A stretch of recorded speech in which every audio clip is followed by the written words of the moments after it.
All right. Glad to be here. My name is Kaifa Yates. I am the program coordinator for the Martin Luther King Jr. Center here at Sacramento State. I'm also an alumni here as well. I have my bachelor's here in liberal studies with a concentration in math, and I also have my master's here in education technology. So I'm happy to be here and be able to moderate this panel. This is a discussion on you're gonna just make sure I get it right? Bridging the gaps among and between students of African descent at the California State University. So we have amazing panelists who are going to be sharing their experiences on how they feel and how they been in being here at Sac State, being a student of African descent. A little about myself. I am a student here from African descent as well. Both my parents are from Liberia. I was born in Houston, Texas, so I never actually been to Liberia, but my home was nothing but Liberian food, Liberian culture, so learning how to navigate that as a student was definitely something different, definitely something that will that changed my perspective on how I interact and do the work that I do here. You don't really know the culture until you're actually embedded into it. Growing up, I thought, honestly, that anybody who had my same complexion, they was doing the same thing I was doing at my home, right? Eating the same foods, watching the same music videos and music. And when I got into the 7th grade, I think it was an awakening for me, right? It was definitely something that I had to relearn and definitely have to navigate. So I will definitely allow these panelists to kind of explain their stories of who they're from. So what we'll do right now, I'll allow each panelist to say your name, your major, and then which hometown are you from? You're from Sacramento, and then which culture do you represent being up here right now in front of these amazing guests? So we'll start with Brother Frank on my right-hand side. Thank you for having me. My name is Frank Oponchicheku, and I'm doing my master's in finance, and I'm from Ghana.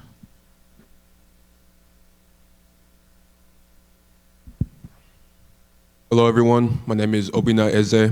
I am an engineering major, electrical, and I was born and raised in Sacramento, California. Hello, everyone. My name is Daniel Olaoluwa Dideji, and I'm currently a junior pursuing a bachelor's degree in business with an emphasis in marketing. I was born and raised in Nigeria. I just moved to the US 3 years ago. Hello, everyone. I'm Grace Balou. I'm from Côte d'Ivoire, Ivory Coast. I'm studying business administration. My concentration is marketing, and I was born and raised as well in Côte d'Ivoire, and I moved to the US 5 years ago. Hello, everyone. My name is Blair Nelson. I'm originally from Memphis, Tennessee. I moved to Sacramento when I started coming to Sacramento State about 3 years ago. I'm a kinesiology major pursuing my doctorate in physical therapy. All right, thank you. All right, we'll jump right into it. So, the first question is going to be pertaining to everyone on this panel. So you all are going to answer this question. The first one is, what does bridging mean in the context of fostering inclusivity and diversity, particularly within educational institutions? Anybody could jump into that. I can start because it kind of plays into a campaign that I have started here on campus called Professors Are People Too, because I think a lot of times, especially when you're in the BIPOC category, you go into classrooms and you feel small. And then when your professor happens to be a different color, a different culture, come from a different background than you, it can make it a little bit more challenging.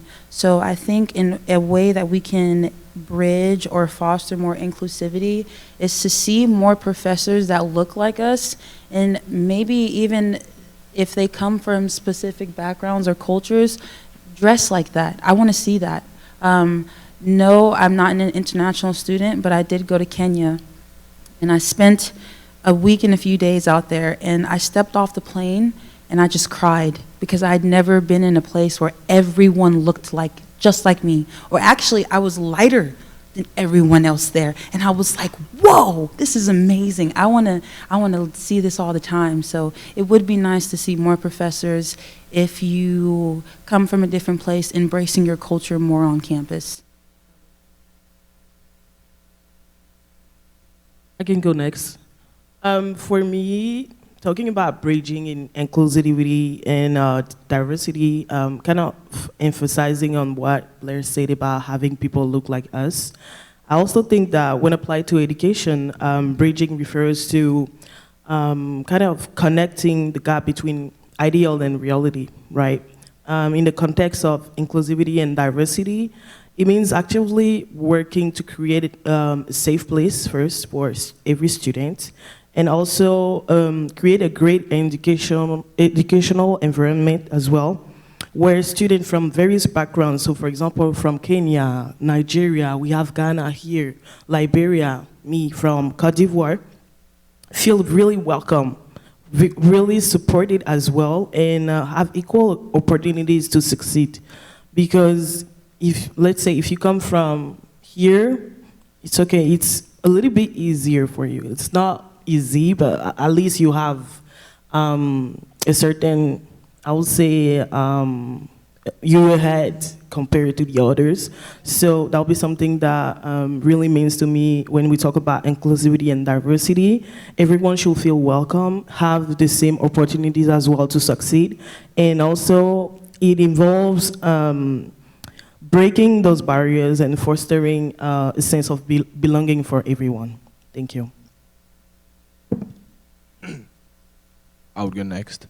Bridging the gap could mean different things to different people. And for me, bridging the gap would be connecting two worlds. A bridge is a structure that connects two parts of two different places. So bridging the gap would be aware that we're two different people, but we are trying to connect with each other. It's kind of reaching out to the other side. So when I came to the USA, I was just 17 years old. I came by myself, and I went to Modesto Junior College. And if anyone has been to Modesto, we cannot have an idea what Modesto looks like. It's okay, I'll give you guys an idea of what Modesto looks like. I would ride my bike, and I would be like the only black person riding my bike down the street. And I could just feel the stares. People just staring at me down Modesto.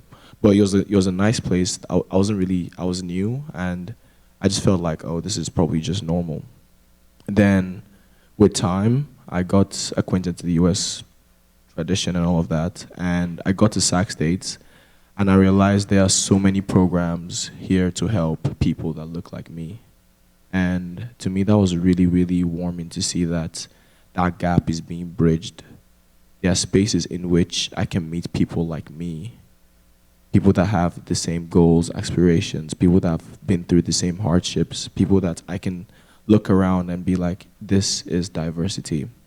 And that's what inclusivity is about. It's not about ignoring the fact that, oh, okay, this person hasn't been through anything. It's about bringing people of different backgrounds, different skin colors, different gender together and working together to attain a better future.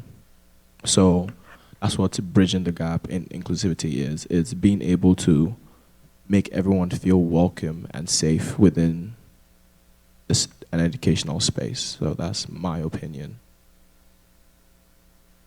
I'm going to try to cover a few points, but it's mainly to answer the question. So for me, I am a JUCO product. I transferred here 2 years ago from American River College. I got my associate's degree in mathematics, physical science, and I'm also going to file in for my associate's degree in engineering because I qualify. When I first came over here 2 years ago, it was very overwhelming. I feel like the transfer process wasn't what I expected it to be. I kind of felt like the minority for the first time. And I just someone that grew up in, Natomas. I was in a Black American neighborhood, and even at that, there was also this thing between Africans and African Americans, and we couldn't share certain things. So us Africans, even though we were born here, had to assimilate to African American standards, or you just felt like an outcast. So over the years, I had to like foster some confidence, some resilience, and have to stand out. But then it led to a new problem, which was imposter syndrome. So what I mean by that is you're currently an engineer and you're the only Black individual out of 30 people for 5 years straight. For me, when I was dealing with stuff like that my first year at Sac State, I was like, I need to find a program that's for me. So currently, I'm the vice president of the National Society of Black Engineers. And that's just a club on campus that's meant to help people like myself, improve on their skills, have a network, and really just foster their sensibility and when it comes to pursuing their own academic careers after college. So currently, because of joining this club, I have like an interview upcoming this Tuesday for an internship in San Francisco. And this is what we were talking about here. Like, we need to find clubs that really help us. And what I think in terms of bridging the gap, what it means to me, I would say we should have our own building on campus, like the one dedicated to the D9s, the Black Student Union, and my club as well, NSB. I feel like if we have our own building, that's kind of where we can build our own foundation without so many extremities. Thank you. Thank you too. I want to start mine by just giving the scenario that happened in my class. In my class, we are about 15 people in the class, and I am the only Black person, or let's say even an international student in the class. And I remember at one point in time, one of my derivatives, the professor said that we are happy to have you because you bring in a sense of diversity in the class. Because it looks like almost the whole class are all United States, let's say, citizens, and I think one or two people are Indians. But I am the only person coming from Africa. So I remember there was a project that we did in the class that we were supposed to research on businesses, how cultures or diversities affect business growth. So I chose one of the companies in Ghana that I know very well. I did a research on the company and I presented it in the class. And the teacher, my professor, was so much amazed because I gave a perspective of a different mention altogether that is different from what they are usually are known to here in the United States. So I gave a different perspective. So what we are saying is that bridging the gap is that sometimes you may not know what is happening at the other end. So if you're able to put together, there you can see what is really happening at the other end. By listening, giving a listening ear to the other side, or learning from the other side to know what the other side also have to offer. So I think this topic is very good, so that at least those of us here with let's say, people, they call us people with color, or let's say different cultures, we can also bring diversity here on campus, and also to people who have not been to any other places before. That's it. Okay, we can clap that up. All right, amazing. Thank you so much. So we'll go with question number 2. I know, Daniel, you spoke a little bit already about your experience and your challenges, but I wanted to get more in depth with that. And so what specific challenges do students of African descent face at our university? And how do these challenges impact their academic and personal experiences? So that's a really good question. First of all, I would like to start with saying I am an international student. So my perspective is completely different from other Africans or other black people like me. So this is unique to my experience. So coming to the USA, all I knew is I wanted to study in the USA. I was excited to come to the USA. I was excited to view a new culture. That's what was on my mind. Then when I got to the USA, I started to read the fine prints of the conditions of me to be in the USA. As an international student, I pay way more than a resident student. And not just that, I am limited to work just on campus.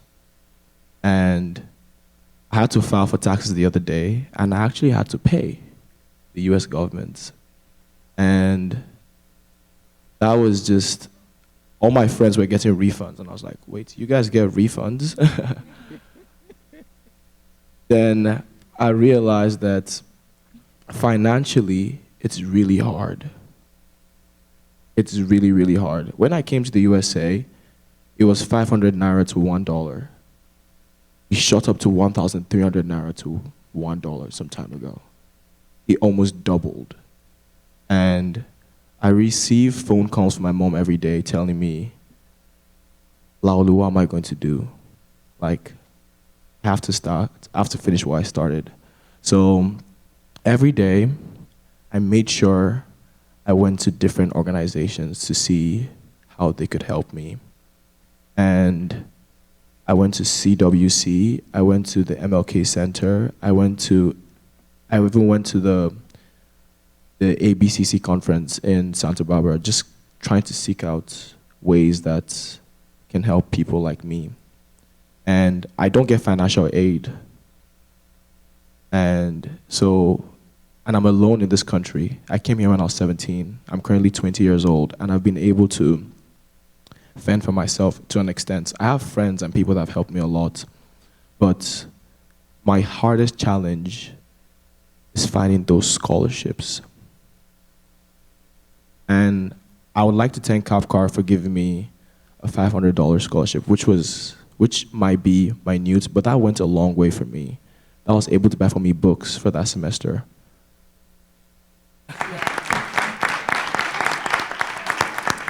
So that was honestly amazing. So seeing spaces that can help Africans or black people like me with those aid to be able to finish school would honestly be amazing. Because some people, it's not like they are lazy, or it's not like they're incapable, or it's not like they don't have the means to. It's just that in the moment, they need a little help. And seeing more scholarships to people of the African diaspora, or just people like me, as a small way of, I know this might not help all your problems, but this would help you go a long run, that would be really amazing. And that would be the biggest problem I faced. And another problem I think I have faced on this campus would be action. I've been to a lot of spaces that talk about helping black people, and we're going to do this, we're going to do that, we're going to do this. I want to see more of that. I want to see it actually happening. I want to feel the presence, you know?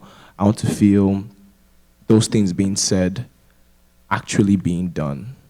And I would love to see the African or black faculty on campus helping the different groups. I'm part of NSA, and I would love to see the faculty come to NSA meetings and help and hear what the NSA students are going through and help the NSA students. And my friend Obi here is in NSB. I would love to see or hear professors who are in the engineering or STEM departments coming to NSB and helping these NSB students, helping them, tutoring them, mentoring them, giving them different things to do. Because we have these groups, and it's just students within those groups. It's hard for kids to lead kids. We need people with experience, people who have been through these things to help us, give us guidance and vision, be able to attain our goals. So I would love to see that. I would love to see the faculty being actively involved in the life of students. And there's no better way to do that than going to these organizations. There are several organizations. There's the BSU, there's the NSA, there's the NSB, there's the Black Students Health, which was just created. Those are the ones I know of. I don't know about the others, but there's the MLK also, and there's the CWC, Degrees Project. I would love to see faculty helping all these organizations, helping Black students come into our meetings. So those are things I would love to see, not just talk, action. So those are things I would love to see, and those are problems I've realized from my stay in Sacramento. Thank you. I did want to briefly add really quick in conjunction to the financial insecurity. As a degrees coach, Grace and I are both degrees coaches, and one thing I see quite often is food insecurity. It's really painful to see students come into my office and tell me that they haven't eaten since 1 or 2 p.m. As a kinesiology major, that health and wellness is extremely important to me. In the Black and African American community, finally we're starting to wake up more to it, but it's so crucial for us to have that food and nutrients. So it would be nice to see more places on campus that offered authentic food related to Black and African culture that is also healthy. We can do both. It's possible. I would like to add my own points. So in terms of challenges I've had since coming here, I would say, well, what Daniel mentioned, tutors. So to elaborate on his point, I actually introduced the whole tutoring sessions to NSB, because the reality is there isn't enough alumni to come back and help us students that are currently struggling with either our math classes, our physics classes, chemistry. We tend to have to fend for ourselves, and there are people I know that may be undecided because they are currently struggling with their math classes. So what I'm trying to do is encourage that one-to-one mentorship, because for me, up to the point, I'm currently 24 years old, but I pretty much don't have a mentor. And the reality is, when you're growing up in an African household, greatness is expected of you. Everyone is your competition, regardless of your race. You kind of have to be first. And they push that on us in our youth days, because we have to fend for ourselves. We're also instilled, because of the media, that we have to work twice as hard as our Caucasian counterparts, which I believe is wrong, but to a certain degree, that's reality. And what my friend said over here, they are pushing for diversity in the workforce, like for PG&E, for SMUD. They need that inclusiveness to make them look good. And sometimes it will come at the cost of neglecting our own personal intelligence, which I believe is also wrong. It's just, there's a lot of things I want to say, but I also want to get into touching on mental health as well. I believe that there isn't enough talk about mental health. We as Africans, as Black Americans, we tend to just, per se, dug it out. We just have to endure the burden of just being a minority in our classrooms, because in reality, 6% of the students on campus are Black, and that's just what it is. So we have to create these spaces that allow us to be ourselves. Hence why I started going to the MLK Center last year when they had that reopening, and now it's like a safe space for me. I want to touch on that real quick. Or you want to move on? Say it again. Come again? No, I want to add something. That's okay.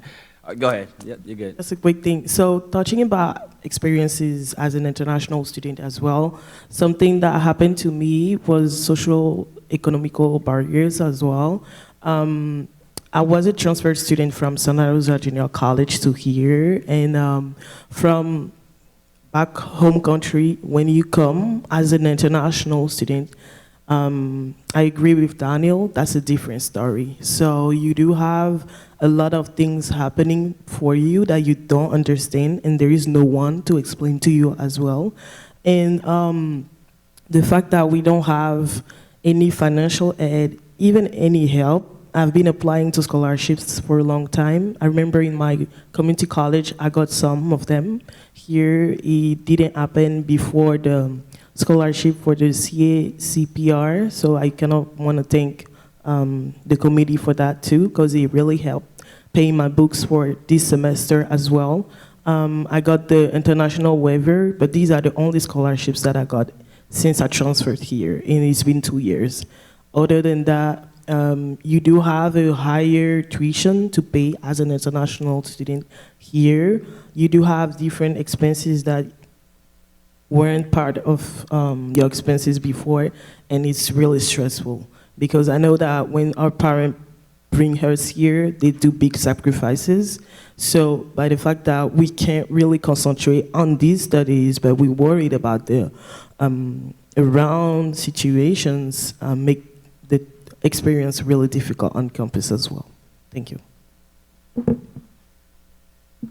And then before we go to the next question, I did want to mention that with Daniel, this is why I do the job I do as a program coordinator for the MLK Center, is that Daniel came to my office and he explained everything he just explained to y'all about his difficulties being an international student. And once I heard that, I mean, I never actually experienced talking and working with a student like that and hearing all the different challenges he's having and be able to support him with different resources and see where he's at right now and continue to do that growth is always what warms my heart. So I just want to say, Daniel, you're doing a great job. You're moving forward, and even despite all the challenges and barriers that's in front of you, you're finding ways to overcome. So I definitely want to say that for you. All right? Thank you. And then for Obi mentioned about having the pressure of your family being in the African household. I wanted to agree with you about that. Yes, the pressure is very real, right? They want you to push to another level that beyond what you can even think about. I know my father was one who always told me that this is the last name, Yates. You know, your last name means everything. You are honoring me, you're honoring your grandfather, you're honoring your mother, and so you have to continue to keep pushing forward. And so those things are always instilled into me every single day in the work that I do. And so it's a good thing, and it's also a challenging thing, and sometimes we do forget about the mental that happens because it's a lot of different things that you're going through in your head that you're feeling almost like you're an imposter. Right, that you don't feel like you belong on campus or belong in certain spaces. And so you have to try to overcome that. And as an African student or as an African-American student, you kind of have to figure out ways to navigate that. And that's why resources like CWC, MLK Center, and our Black faculty and staff, we all play a role in dismantling that as much as possible. So what? And Central Africa, yep.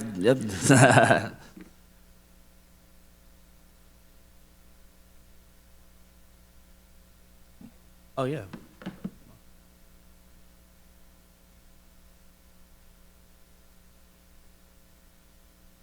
Yeah, thank you so much, panelists, for your insights as regard to your experiences here, especially the international students. I came here as an international student way back when, did my master's and PhD in analytical chemistry. And I'm a professor, so I just wanted to touch on that. For those of you, many may not know, chemistry is a very, very wealthy discipline. It's very rich, it has. And I wanted to mention that if any of you were doing anything chemistry, there is what we call Student Affiliate of American Chemical Society. And right here on Sac State, we do have one, and you can be a member of that. And there are grants, there are things that they can offer. If you're an active member, say you want to make a presentation, they can pay for you. in my present university, I used to be here at Sac State. Now I'm in California North State University. That's the university that has medical school, pharmacy school, school of dental medicine, and anything healthcare. So if you have people who want to, we have diversity scholarship, full scholarship, you know. There are seven colleges in our university, and only one is undergraduates. That's the College of Health Sciences. The rest of them are graduate school. That's for medical school, dental school, the rest of them. But in our school, our college, there is scholarship. There definitely is scholarship, and it's something that you all may want to look at and check out Sequoia. Sequoia Hall, that's where chemistry is. American Chemical Society, we do have the money. That's chemistry. It's lucrative. But do people want it? They shy away from it. Okay, I just wanted to chime in and tell you that. And there are many other organizations. I'm speaking from Nigeria, Nigerian organizations that would have scholarship, you know, that at least one-time scholarship, 500, a little here, a little there, goes a long way to help. If I had known about you 2 years ago, you would have got a scholarship because we had a national convention here and we had scholarship to give. See, space like this, if I had known, it was in 2022. And I was part of the organizing committee, and our local chapter had scholarship to give to whoever we wanted. You didn't need to be a member of the group. You know, we just said, oh yeah, this student needs help, and that's it. So I just wanted to mention that, you know, so this is the sort of gathering that you get to hear and share ideas and learn about people's background. And speaking of you saying, please spare the professors. You're right. Now, I've already told you, I'm in chemistry. Now, when you talk of minority, that's where it is. It can be, well, I love it anyway. But the thing is that you have to be secure in who you are. Because if you look at STEM, you start from the base. It's like a pyramid. By the time you go broad, first degree, you go to the master's, it tapers. By the time you go to PhD level, say in chemistry, it's just a handful. Just a handful. Not to talk of being an international. As you can tell, I walk into the class, okay, maybe she's a cleaner or something. Yeah, so it's normal, you know, type of, I just shrug it and, yeah. So, but those are the sort of things you would expect. Is it normal? It shouldn't be, but it happens. Okay, you must have this sort of space, have mentors, people you can speak to, people that can guide you, and making connections with people. Like you were talking about help in chemistry, physics, mathematics, you know. There are people, they may not be in Sac State, but they are in the community and they can point you in that direction or even help you directly, you know, with those physical sciences and mathematics. Thank you so much. We appreciate that.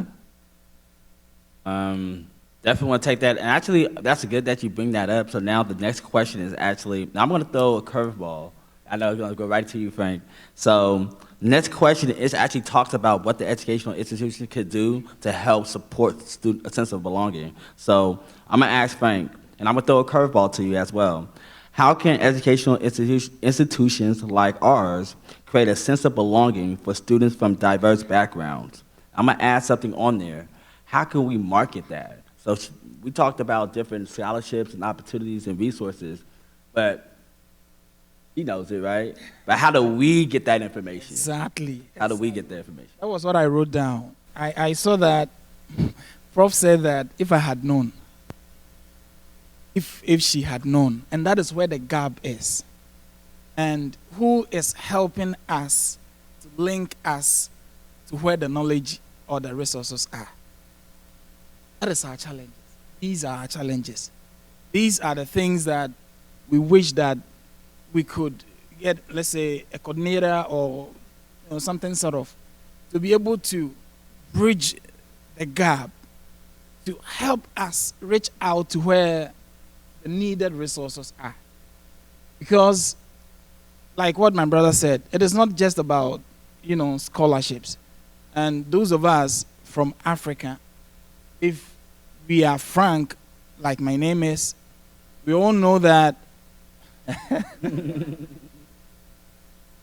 we all know that, frankly speaking, the depreciation in our various currencies in our economies, something else that we can spend years to, try to explain it.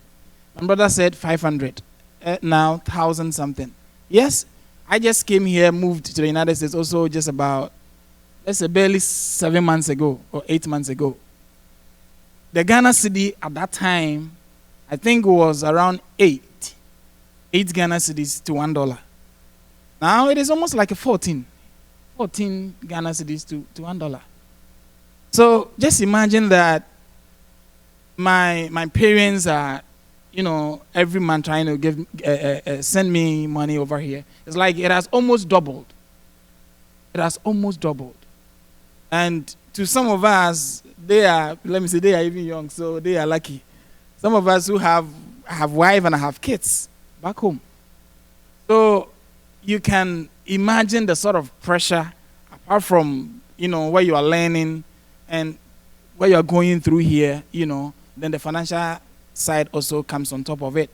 So what we are saying is that we have a lot of challenges and we want people to give us the listening ear. So Prof, we beg of you, when you go out there, when we close from today, please, we want to reach out to you. We can get your contact so that the folks that you know, you can also link us to them so that we can help bridge the gap. That's it. I would love to add to what Frank had to say. The struggle is real. I would like to mention that. And we have a lot of intelligent African students. All my friends, I would like to say, have above a 3.3 GPA.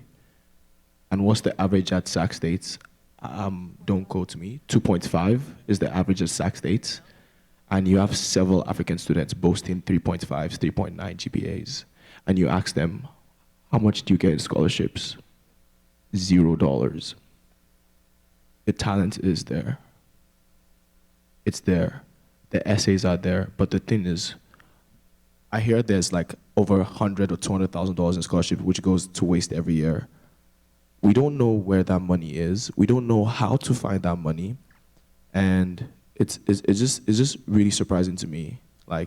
And I speak to my friends who are student athletes, and they tell me they're on a full ride scholarships. I understand that they're amazing athletes, but I realize that priority should be given to people who show excellent academic prowess in a country they are not even from.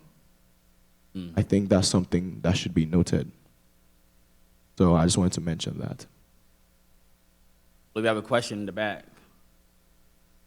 Well, Dr. Wazi. Okay, it's me. Okay, thank you. Thank you. It's a question. You want the microphone back there? But I had my hand up earlier on, actually. I'll be frank. And pass it on. Okay.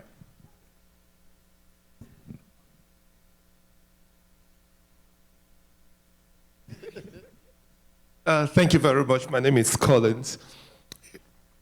In response to just what you said, I did my PhD at University of Toledo. I got a lot of scholarships. a lot of them. Because, of course, I was almost 4.4 over 4. So academically, I was top. I was also involved in societies in the university. So I was in the executive. 2 times a week, I go to volunteer at Shelley Mission, where they give homeless people food. So that's community service. In my church, I volunteer as an usher. The Toledo Marathon, I volunteer. So academically, I was top. I volunteer within the university. I volunteer outside. I got, the graduate school Merrifield scholarship, which was about $3,000. I got it 2 times in a row. Nobody has ever done that. Why? There's no other person who can compete. Academically, I was top. Community service, I was there. So the thing is that you need to prepare yourself to tap into this. So it's easy for us to say, oh, we don't know where it is. The first thing as a student is you need to know where all the resources is. Every year I got scholarship from the graduate office, I got from the department, and of course, I was a staff of the university. Because I was teaching, I was doing my PhD, and I was an instructor. But because I was an instructor, I get my salary every month. So I won't say because I'm a staff, I'm also a student. I don't know if you get the point. So I got the benefit from being a staff, I got the benefit from being a student. So my life as a PhD student was fun. You get the point I'm making? The point I'm making is go look out for where the resources are. Don't limit yourself. It's easy, you're not going to ask the professors to go and open the door for you. I think that's being lazy. You need to go out to look for it. I'll give you an example. I did a master's at University of Cape Town. When I was doing my master's, before I went to do my master's, I was working in Holland, then I went to Cape Town to do my master's. I look at adverts. After my first year, I got a job on campus as a student liaison officer. And what they were paying me for that job was a part-time job, was enough for me to, to live very good life because I went out looking for it. I look at every notice board. I read all the advert. These days, that was a long time ago. These days, we just want to be spoon-fed. I read all the notices, look at all the applications when I was in Cape Town, and I applied. When I got to Cape Town, it was like all-white university. All white. As you mean white, it is white. I formed a society called Awake the African Spirit. I formed that society in University of Cape Town. And you know what? The international office and the deputy vice chancellor's office was funding that society. Funding all our activity. Every year we have what we call Awake the African Society dinner. Everybody, the ticket is oversubscribed. Everybody in the university want to come because I just said, look, why should we have a university in Africa that is all white? Nobody talks about Africa. And I said, no, we need to do something. And we formed the Awake the African Spirit Society. Today it still exists in University of Cape Town. I formed it, and it was fully funded. The point is, find a need and do it. So when I hear people talking, and I just say, we shouldn't complain. Go out there. The resources are out there. It's not the professor's job to help people to look at it. What you need to do is, who are the professors in Sac State that are black, or people of color? Have you reached out to them? It's not saying the professors should come to your meeting. Yeah, if you invite me, I'll come, but I won't go to your meeting if you don't invite me. Why will I do that? I'm quite busy. But if you come to me and say, we're having this event, I've never turned down any invitation from any group that asks me to come. So it is your duty to reach out. How do we know all the professors that are people of color, even if they're not people of color, but you hear that they support initiative? Reach out to them. When you reach out to them, they will reach out to you. I think that's the way to go. There's a lot of resources in this country, a lot. But you need to assess it. And assessing it means you need to go out of your way to talk to people, not people coming to you. You are the ones that need help. So you are the guys who are going to reach out. Once you reach out, they're going to do something. But don't sit down and wait for it. Thank you. Yeah, Oh man, like people are lining up to respond, but I wanted to say something a while back, and since I have the mic, I'm going to say it. Let me ask the question: how many people in here are professors right now? Just show of hand. Okay, I see you. Thank you. What I want you to take note is that every single person that raised their hand, and I'm retired, so I'm emeritus, except for one person, is from another country. So the experiences you guys are talking about, we've been there and done that. So I think going all the way back, that's what immigrants experience in trying to go forward. I'm not going to do a call-in, but I'll just say this. For the brother that asked to see more faculty attending the meetings that you have, I retired from this campus after about 25 years, and we have been to meetings, a lot of meetings. Ernest is still here. There is cultural taxation, and we really do attend these meetings, have attended them. We started some of these organizations, started some of these groups. So give us some slack if you're not seeing us as much at these meetings, because we're attending other meetings. But we have your back. You know, when the scholarship thing came up, the scholarship money was less, and some of us in the meeting decided right on the spot to increase the amount. So we have your back, and we understand your struggle. We've been there also. Never give up. We know the pressure. I could not tell my family that I was not going to complete school, that I was going to take a semester off or something. That's just out of the question. So we know where you're coming from, and believe me, we have your back, even if you don't see us at your meetings. Thank you, sir. We appreciate it. Thank you so much. Thank you very much, Dr. Bowie. I think it's my turn now. Then maybe you'll get it out. Is that okay? Okay. I've been patient ever since for some time. Three things. Thank you for sharing. I would like you also to think about the question as you wrap up. What are some of the ways from Mississippi to Accra, right, and Cote d'Ivoire and Nigeria and so on and so forth, where and how you can build bridges, how you can increase the level of communication and engagement and so on and so forth. I think it would be great to kind of think about that in and out of the classroom.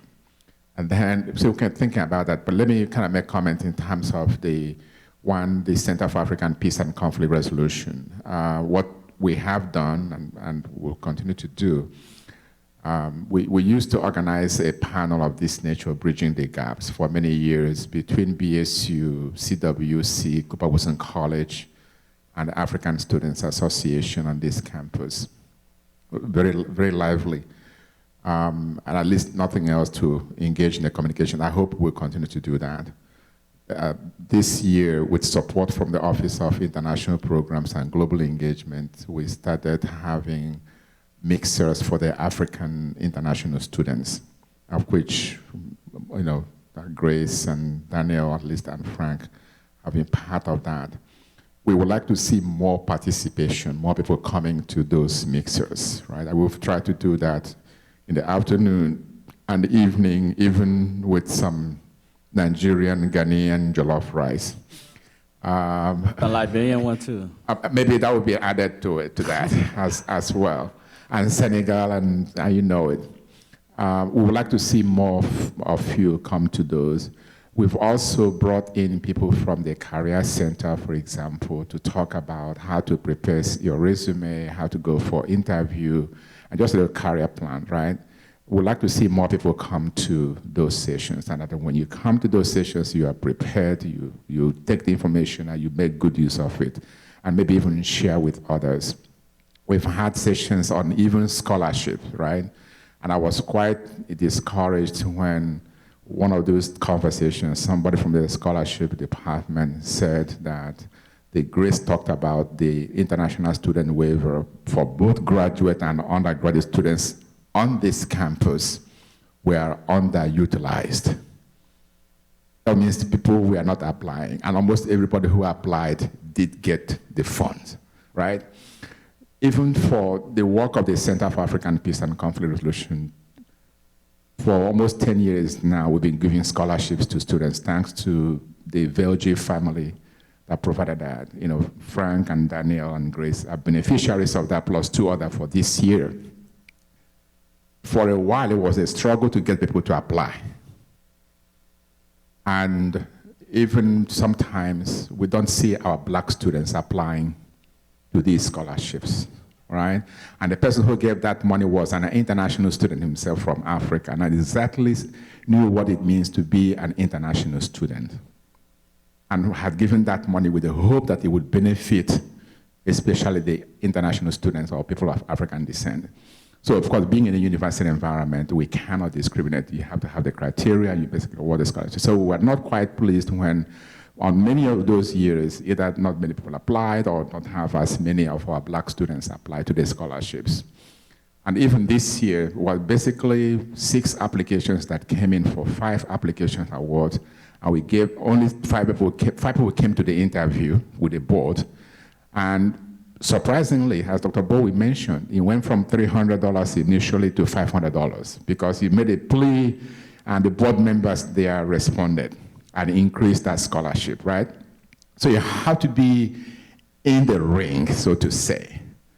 You need to be able to stay attuned to these kinds of things. And also we do provide student assistant positions. Frank is our grad student assistant for this year. And for international students, you have to take that extra step to get the paperwork and be able to, it's possible, but you just have to be able to know how to, you have to be able to be willing to step up, be motivated to be able to step up and be able to do that. And where also is that a will, there is always a way to try to make that happen. And then finally, we got your back, as Dr. Bowie mentioned. I think you need to also reach out. Sometimes I do good small these meetings, even without being invited. At least nothing else to listen to what's going on and connect with our black students in the BSUs and so on and so forth, or even those in my criminal justice clubs to some extent. But you have to make a bit more effort, not when things are getting rough, right? Make a bit more effort, and when these meetings are called, please try to respond. I think it would be great. Thank you. Question? I wanted to speak on what you talked about as far as making those things marketable. I teach middle school. I also taught high school for about a decade or so. There's a disconnect. There's a disconnect in the money that is being made available to students and how students find out about those things. And that is where you make those things marketable. How are we getting these different scholarship givers and providers into the schools? How are we getting them into the classrooms? How are we getting them in front of parents, in front of families? Not only that, I noticed that there is a difference between myself and the students that are here, and a lot of people that are here. I am what is considered in a lot of African societies an Akata boy. He laughing, he know what I'm talking about. So being that we are here in this country, there are more resources available, easier to access. They aren't as easy for us to access. They're hidden from us. They're kept from us. We're told we're not good enough. Not only that, some of the generations before us, our parents, grandparents, they were never exposed to any of these things. So how can they show us to get to these things? How can they show us to get to these different resources and these different platforms to access these things if they don't even know that they exist themselves? I myself, growing up, the only way I seen myself going to college was if I played a sport. That was the only way. Now notice the difference between my growing up, the way I was taught in my household, and theirs. They're told from the get-go, you can get it, you can get there no matter what. I was only told I can get there if I'm good at a sport. Not only that, but you talk about how to make these things marketable. Well, let's look at how these scholarships are made marketable. We honor and we glorify and we make heroes out of all of our sports figures, but what about the people that taught them? What about their teachers along the way? What about the professors? What about the people who run their businesses that they start because they're not intelligent to run them themselves? They can only financially start them up. Why aren't those people being highlighted? Why aren't we highlighting the flaws with athletic scholarships? Because they got to renew it every year. And not only that, but once you get that scholarship, you can't get anything above that amount or else they deduct from your athletic scholarship. Are we looking at that? Are we talking about that? Are we bringing that about when we're talking about scholarships for students? Are we also talking about how if you have an academic scholarship, there is no cap. There is no cap to the amount of money you can get. So if you get $1 million in academic scholarships, you just got $1 million in academic scholarships. An athletic student cannot do that. So again, we have to look at, well, how are we glorifying our own scholarships that are not connected to athletics? How are we connecting our different businesses to create scholarships for our students? And are we, that we're showing up to the meetings, we're there, are we getting to the point where before they even get to college, we're gonna equip you with everything you need before you even get here so you can feel confident about applying to college, so you feel confident about transferring from a JUCO to another one, because I'm a JUCO transfer myself. It was a struggle. Again, my parents didn't know. My grandparents didn't know. My older brother didn't know. So who's going to tell me? My friends from the neighborhood couldn't tell me. Because again, what's being shown to us in our household, how we're being shown we can make it as black people in this country is strictly athletic survival or doing something illegal. So again, where are the different universities? Where are the different professors coming into our junior highs, even our elementary schools, to tell the students, you can get here. I'm gonna be looking for you in the next 10 or 12 years in my classrooms. That's how we make these things popular. That's how we market these things. And we also have to stop splitting our students. We can no longer split students that come strictly from the continent of Africa and those that are born here in the States, because we all coming from the same place. We're all coming from the same place. And we all face the same type of racism in this country and the same type of biases in this country, no matter if we come from the homeland or we from the hood. It don't matter. We still facing them. So we don't need to split. We actually need to partner up and come together. We actually need to go into our hoods from the homeland. We're scholarship, throwing it out there, from the homeland to the hood. Where our professors from the homeland are trying to bring our people from the hood into our universities. That's how we popularize it, in my opinion.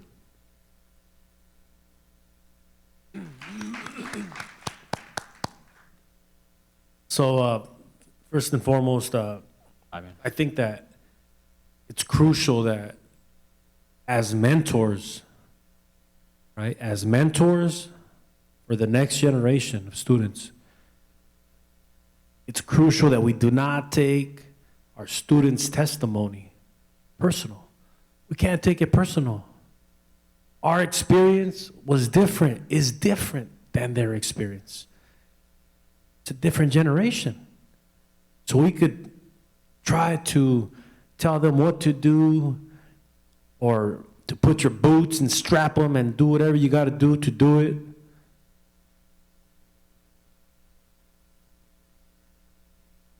And try to discredit their testimony. We're doing the same thing that we get done to every single day. What type of example is that? Start there. Thank you. Second, the gap continues, and I have no doubt that every single of these students up here, they're doing what they know to do, what they have, their social capital, their whatever capital, navigational capital, whatever they've been taught, they're trying to use whatever they have. But I go back to my first point. Mentorship is the key. How do we mentor right? And listen. So we could decrease that gap. Gracias. All right. Thank you so much. So we have about 5 minutes left. So we'll take one more question, and then we'll allow each of these panelists to say one last statement, and then we'll be done. We appreciate everybody's opinion and ideas. So, so one more question. Mine is just a very quick question. Money is good. I've spent a lot of amount of time speaking about financial scholarship, but let me just segue a little bit to, sorry I didn't get your name, the lady from Ivory Coast.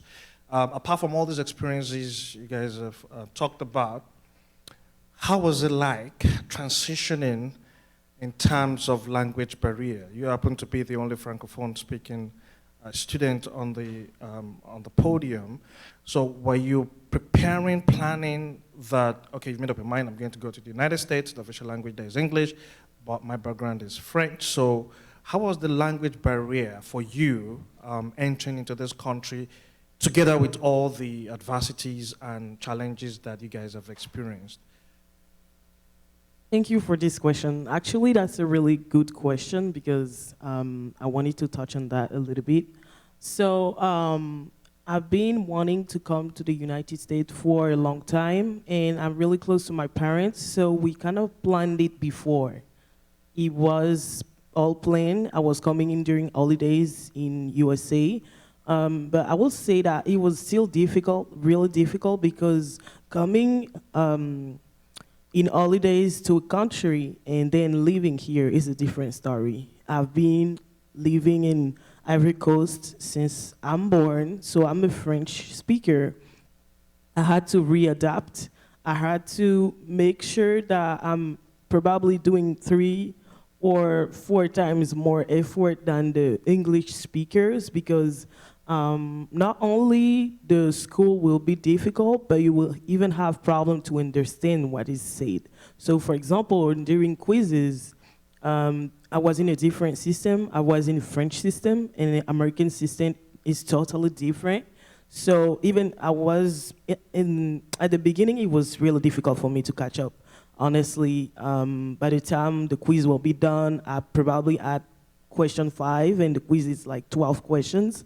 And because I have to translate first, I had to translate first and then understand what it's saying and then answer. But I feel like that was, those efforts were supposed to be made by me only, not everyone else, because you're the one coming from. You're the one wanting to understand, you know? So if you want to be here, you have to earn it. You have to deserve it. So it came all from me. I was watching a lot of series out there without even subtitles. Even I didn't understand anything at first. And I did make some effort. You want to add something? Was there support for you here? That's what I'm asking. In the university here in the US, was there support? Was there network? Was there a friend helping you? That's what I won't lie, not really, because you're by yourself. You came here, you chose to come. You could have gone to Paris, for example, but I chose to come here, so not really, no. Thank you. We're actually out of time. Dr. Wazi, you want to do one more question? He has one more question if you want to. Yep. No, thank you. I'll try to be really quick. It's not a question, but it's a comment, okay? So first of all, thank you so much for sharing your experience on campus, adjusting to this new culture. I have a couple of things to say. I'll just say one or two. The first thing I really want to say is I really want to emphasize on the aspect of mentoring. I think the idea that you would like to see faculty that look like you, right, be in your spaces. It's one of those ideas I have also heard consistently on my campus. I'm in the CSU, but in San Marcos, you know. And I think it's such a genuine idea. I think that from your experience, it's really going to be valuable to you, and I can relate with that.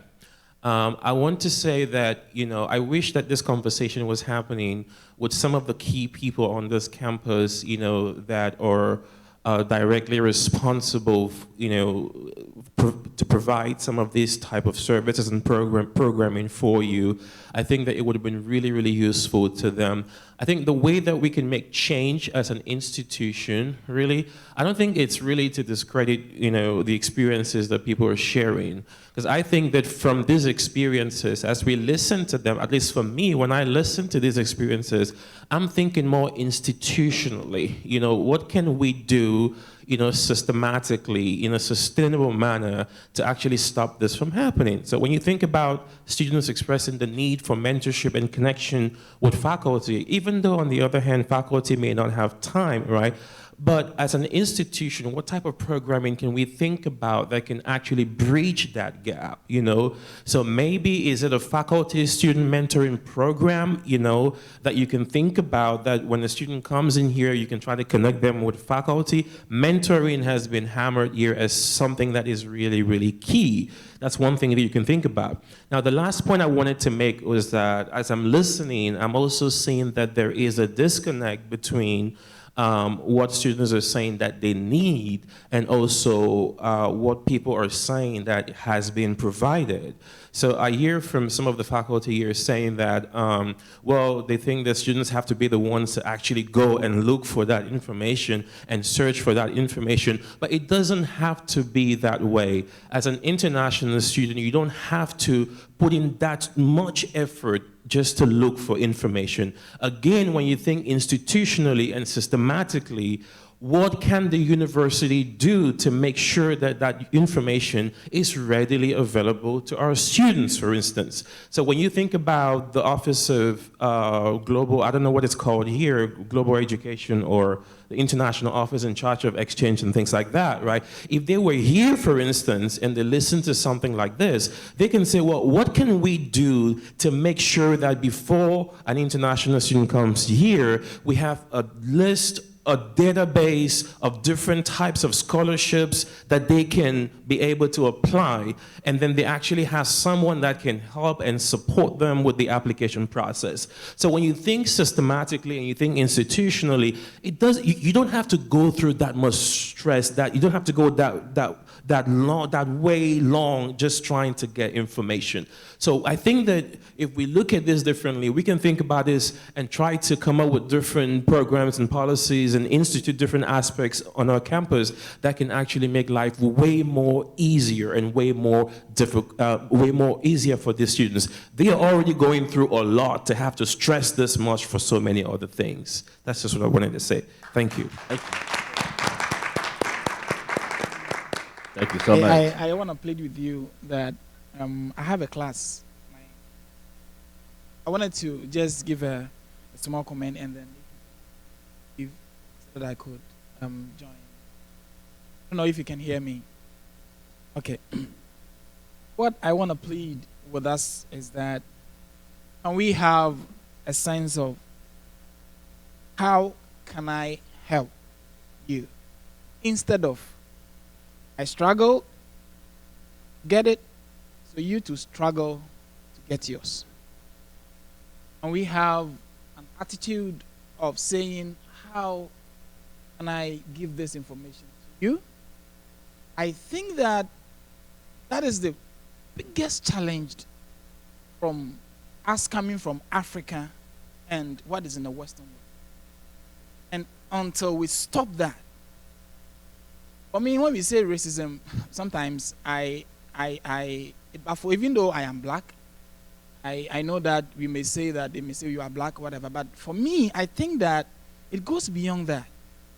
It is not about they being racist, but it is about us punishing ourselves, even than them whites being racist or whatever we say it to us, because we believe that because we struggled, you must also, even if I can help you, you must also struggle to get yours. Meanwhile, here, it is like, how can I help you? They are willingly and, I don't know which word I can use that is much let's say, can express what I want to say than the word willing. They are able or capable to offer you support. But in our world, it's like, I did it. You must also go and do yours. So we are begging of you that a lot of things that you did, it works for you. If it works for you, share it. Share it. It's somebody. Let somebody pick it from there. This technology that we see here in the advanced world, that is how it is. Somebody does the basics, just does a simple coding, just like GPS. Somebody designed a simple thing, and now because GPS was developed, look at a lot of technologies that has come on top of GPS. We have Google Map, we have Uber. Imagine that if GPS was not available, would Uber will operative now? Now we have Uber because of GPS. Good point. So there must always be a foundation. But where we come from, it's like, I built my foundation, I destroy it. I don't, here they say, I don't get a damn about it. Go and build your own foundation. Please, if you are able to build a good foundation, help us to build upon that foundation that you have built. So we can also get there. If we are crying of racism, the best thing is that we support each other and get there. Don't say that I built it, I destroy it, go and also build your own, so that by the time I will get there, my fellow that had the foundation has been built upon it, has roofed it, and that person is living in it. I am struggling to now create my own cement, an iron rod to fix my own house. We are begging of you. It may be that we are lacking in some kind of knowledge or whatever, but if you are privileged to have that knowledge, share it, teach, educate. Thank you, sir. Yeah. I think on that note, oh yeah. That was perfect. On that note, I'm going to conclude the panel. Thank you all for sharing your experiences, being vulnerable, and we appreciate y'all attention.